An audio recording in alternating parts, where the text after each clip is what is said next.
Let's now cut across to London, where the UK Prime Minister Boris Johnson is addressing Parliament. Mr. Speaker, this morning I had meetings with ministerial colleagues and others. In addition to my duties in this House, I shall have further such meetings later today. Mr. McVeigh. On Monday, the Secretary of State for Health said mandatory vaccinations would be subject to a consultation. So can the Prime Minister make it clear, unequivocally, no ifs, no buts, no qualifications, that mandatory vaccinations for NHS staff will be abandoned? Will he also make it clear that is true for care workers as well, many of whom have already lost their jobs?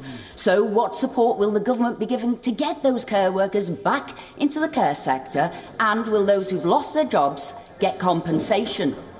Minister. I thank my right honourable friend very much for her thoughtful work on this. I want to stress that vaccines remain our best line of defence, and I do think that NHS staff and all those who work in the care sector have a professional responsibility to get vaccinated, Mr. Speaker. But as my right honourable friend, the Health Secretary, told the House on Monday, given the difference between Omicron and Delta, it is right, and she is right, that we revisit the balance of risks and opportunities, Mr. Speaker. The Health Secretary has said we'll launch a consultation, and subject to the responses and the will of this House, Mr. Speaker, the government will revoke the regulations. We now come to the Leader of the Opposition, the Right Honourable Keir Starmer. Thank you, Mr. Speaker. And following your opening remarks, I just want to say to the members opposite, theirs is the party of Winston Churchill. Our parties stood together as we defeated fascism in Europe. Now their leader stands in the House of Commons parroting the conspiracy theories of violent fascists to try and score cheap political points. He knows exactly what he is doing. It's time to restore some dignity. Mr. Speaker, one of the most absurd claims made on behalf of Operation Save Big Dog is the Prime Minister and the Chancellor writing in the Sunday Times that they are the tax-cutting Conservatives. Why do these alleged tax cutters keep raising taxes on working people? Prime Minister. Mr. Speaker, on his first point, I don't want to make heavy weather of this, but I am informed that in 2013 the right honourable gentleman apologised and took full responsibility for what had happened on his watch, and I think, Mr. Speaker, that was the right thing to do.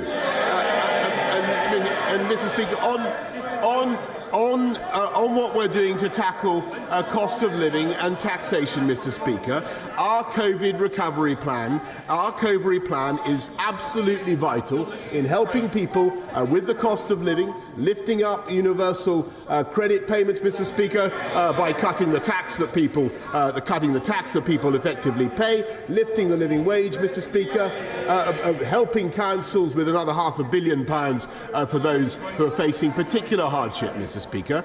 But what we're also doing, and this is absolutely vital, is increasing the number of high-wage, high-skill jobs in this country. 420,000 more on the payroll than there were before the pandemic began, because we've had the fastest exit from COVID of any European economy, Mr. Speaker, because we had the fastest vaccine and booster rollout. Keir Starmer. Mr. Speaker, it's not just the national insurance rise. Thresholds for income tax frozen, a stealth tax on working people. The threshold for tuition fees frozen, a stealth tax on working people. Local authorities forced to increase council tax, a stealth tax on working people. You can be as stealthy as you like, but you can't hide reality.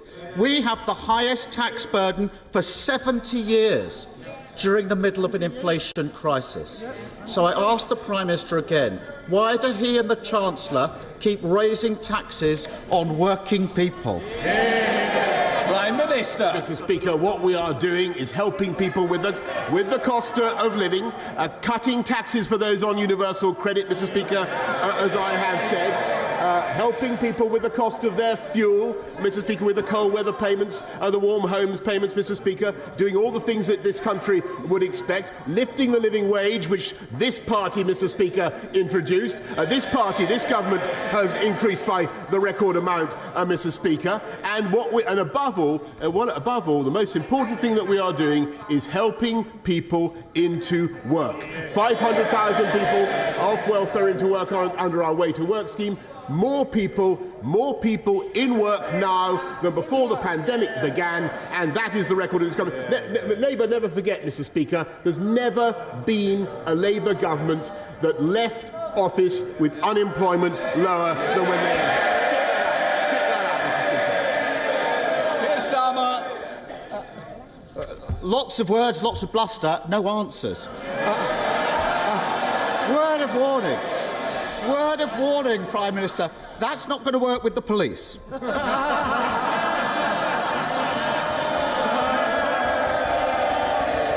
I'll tell him why they're putting taxes up. Low growth. In the decade of Tory government before the pandemic, growth slumped. It was much, much weaker than under the last Labour government. If the Tories matched our record on growth, we would have £30 billion more to spend on public services without having to raise a single tax.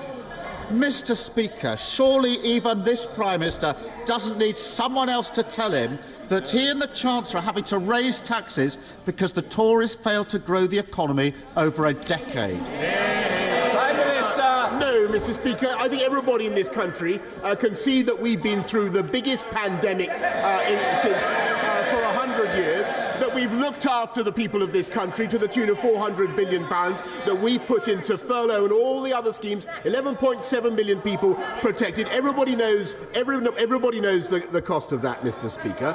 And at the same time, in spite of all the difficulties that we have faced, we have now got the fastest growth in the G7. Absolutely true. We've got youth unemployment. We've got youth unemployment at a record low, Mr. Speaker. We've got 3 times as much tech investment coming into this country as there is in France, twice as much as there is in Germany. Yes, that's absolutely true, Mr. Speaker. And never forget, if you want to know about Labour economics, never forget the last time they were in office, Mr. Speaker, when they were finally booted out, they left a note saying there's no money left. That's the way they run the country, Mr. Speaker. Here's Summer. Mr. Speaker, the UK... Some people won't be getting more because they won't be here to hear it, so Keir Starmer. Mr. Speaker, the UK has suffered the worst economic crisis in the G7. The Prime Minister has more chance of persuading the public that he didn't hold any parties than he has of persuading them that the economy is booming. High taxes are not just the result of low growth. Under this government, we've seen a pandemic of waste and fraud. From the Prime Minister's yacht to government contracts for mates of ministers, they've treated taxpayers as an ATM machine for their mates and their lifestyles. Now we find, Mr. Speaker, they've written off £8.7 billion on PPA, and the Chancellor's writing off £4.3 billion in fraud. That's enough to cover the tax hike he's inflicting on working people. So why did this government block the National Crime Agency from investigating all the billions they lost to fraud?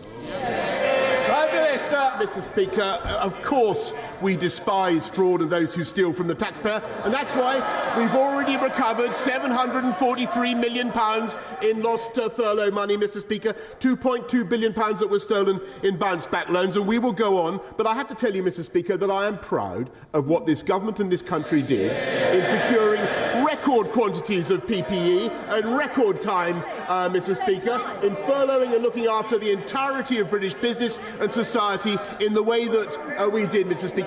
And once again, Captain Hindsight comes to this House and attacks the government for doing exactly what he urged us to do 18 months ago. Mr. Speaker, it so happens that I found a letter. I've been rustling in my notes, Mr. Speaker. And I found a letter which I will place for your convenience in the House, in the library of the House, Mr. Speaker, from the Shadow Chancellor to my right honourable friend, the Secretary of State for Deluxe, suggesting that we could secure PPE supplies. This is on April the 22nd, 2020. Secure PPE supplies from from a theatrical costumier, and that we could get ventilators from a professional football agent, Mr. Speaker. No wonder under Labour, fraud was running at £21 billion per year, Mr. Speaker. I'm proud of what this government did to secure PPE, and I'm proud of the way we protected this country. And that, of course, was the UK Prime Minister Boris Johnson taking some tough questions in Parliament, even as the findings of the Sue Gray report continue to create further controversy for the Boris Johnson government. WION World is now available in your country. Download the app now and get all the news updates on the move.